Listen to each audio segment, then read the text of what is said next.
So, the Warriors are coming off of an awful season in which they obviously weren't 100%, nor trying to win at all. And as the new NBA season approaches so quickly, there's already credible word that it's set to begin in late December. Knowing the Warriors are back with plenty, so much rest, the Western Conference is looking more and more ruthless for teams on the outside looking in.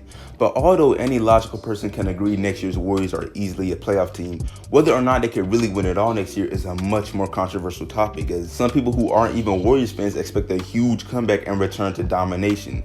Others feel as though a Kevin Durant-less Warriors is nothing to worry about as far as teams in the convo of being contenders. And then others seem to, for some reason, just forgot what the Warriors and their leader, Stephen Curry, is really even capable of. Hey, Steph. How do you like that three Steph, from, 36 feet? I don't think you could shoot as deep as him, Steph. I got to see it when you come back.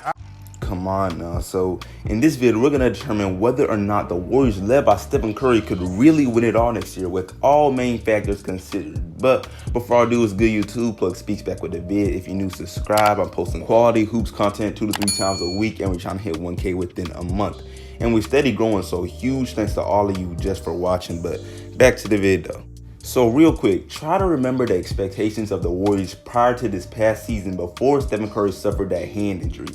Many people expected an MVP season from Steph, and ESPN's experts projected the Warriors to get the 6th seed. Mind you, they gave them the 6th seed knowing Klay Thompson would likely be unavailable all year. So with a returning Klay Thompson, Stephen Curry, and Draymond, and a seasoned batch of all these new pickups the Warriors had this year in Eric Pascal, Andrew Wiggins, Jordan Poole, Marquise Chris, along with some others who have gained a decent amount of familiarity or chemistry. They had to. Not to mention their ownership of the 2nd pick in this year's draft, who you never know what the Warriors' great management could be up to as far as the trade goes. So it's only right to expect them as a team to be pretty competitive to the point of championship contention in this coming year, right? But see, well, while this is fairly true, there are a couple realities regarding this team that simply do not bode well in their favor.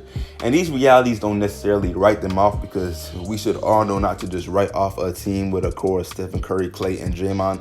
But like I said, it does not bode well in their favor. Firstly, the fact that the Warriors did win a ring prior to KD's arrival and did break the record for wins in a regular season in 2016 cannot be relied upon so much, because as far as their 2015 run goes, and throw away the injury bug excuse, I'm not about to use it. Injuries happen every year. What I'm saying is that in that 2015 run, the Western Conference simply was not as good as it currently is now. And obviously that is not the Warriors' fault, but to me, it's the fact of the matter. You got the Los Angeles Lakers coming off of a championship.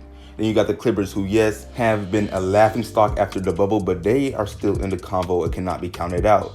Then there's the Nuggets, who showed everyone they're about to be here for a while.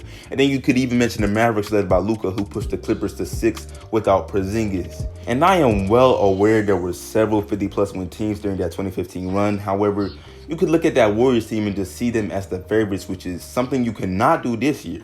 Also, if you want to bring up their 2016 season that caught everyone by surprise, even though the core of Curry, Klay, and Draymond is the same, that season should not and cannot be compared to the Warriors going into next year, because players like Andre Iguodala, Sean Livingston, Andrew Bogut, even Harrison Barnes, even though he sold so bad in that year's finals, were all nice pieces that the Warriors simply no longer have. And the chemistry that team had was also just off the charts, very apparent. Which leads me into another reality that is not in their favor as well. I know I mentioned that a season of all these new pickups getting used to one another was good for the team, but these new pickups with the core of Curry, Klay, and Draymond has yet to play a single minute on the court together. And while vets like Curry and them are obviously going to adapt regardless, I'm talking more of on the side of these pickups adjusting. We all saw when Curry returned for that one game in March versus the Raptors. He didn't even shoot that well, but his presence on the court alone made things look nice. But the chemistry was not actually there, which is natural. It's a byproduct of never having played with some of these guys in an actual game. But yeah, the last main fault that comes to mind in seeing next year's Warriors as contenders is the fact that every other Western Conference team I mentioned has at least one all-star caliber big man in their backcourt. You have the Clippers with Montrezl Harrell, or the Nuggets with Nikola Jokic, the Lakers, of course, with AD, and even the Mavericks with Porzingis. And I know some of you may not take that point seriously, as the Warriors have done enough to prove they don't need an elite big due to the versatility of their small ball lineup. But at the same time, looking at their current roster, Marquise Chris is probably the best big on their team.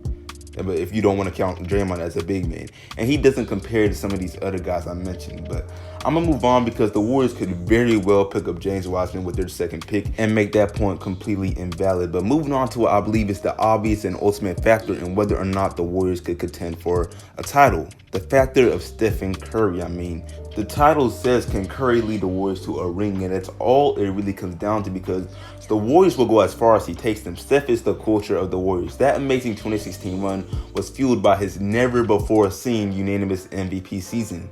Now, as far as how good Stephen Curry will be next year, we'll have to see. The guy's 32 years of age, coming off of a hand injury, but I'm sure most of us expect at least 2 to 3 more years as an arguably top 5 player in this league out of him. Just off the fact that his shooting ability is not going anywhere, his knowledge and feel for the game is beyond elite and only getting added to.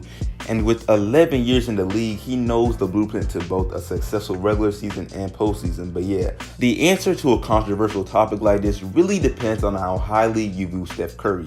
And I see him as the second best point guard ever, possibly closing in on number 1 and possibly creeping into the top 10 players ever to play the game of basketball by the end of his career. So just off saying that, you can probably tell the answer is a yes for me as far as the Warriors being real contenders, because Steph Curry's leadership might be underrated to a degree. And I know that to be true because what I'm about to say might be controversial when it shouldn't be, depending on if you're a Warriors fan or not, or if you're just being logical. During Kevin Durant's time with the Warriors, in which he won Finals MVP twice, yes, he was the best player on that team, but he was not the leader of that team. I'd even put Draymond above him as far as leaders for that team goes. And my reasoning for this is simple. Curry is the point guard. Everything runs through him. During offense, he touches the ball prior to anyone else, and he's clearly had success with this responsibility. And I know some people who just don't like the Warriors or are tired of them or in denial. I don't know, the list goes on and on, but some people will look at Curry versus the Raptors last year in the NBA Finals and actually claim it's proof that he's not built to lead or carry a team. I think he is one hell of a player. That's not to diminish anything he's been able to accomplish. I don't think his skill set is enough to carry a team by himself the way we saw some of these other individuals do so. Expert ESPN analyst Jay Williams actually said these words on national television, as if the rest of the guys on that lineup had any business in meaningful minutes in the NBA Finals. Like, it's not that hard to grasp. Like, Curry, as if the man ain't averaged 36 and 5 in the finals.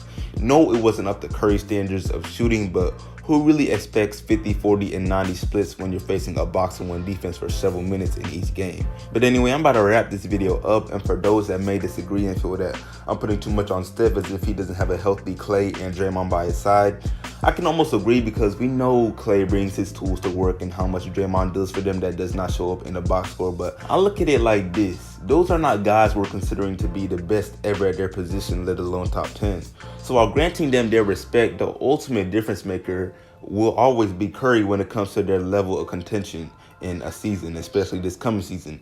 And that's not to say if they're the 4th seed or 5th seed, Curry underperformed this season, or that his value decreases, because we can't predict the future. We don't know what issues could pop up or what players could break out or decline or get injured. We gotta worry about time to tell the rest of that stuff. But I'm just letting it be known what will likely be the deciding factor in the Warriors' contention next year. But yeah, let me know your thoughts down below. I definitely appreciate y'all watching. Make sure to like this up, sub if new, share all of that, and I'm out.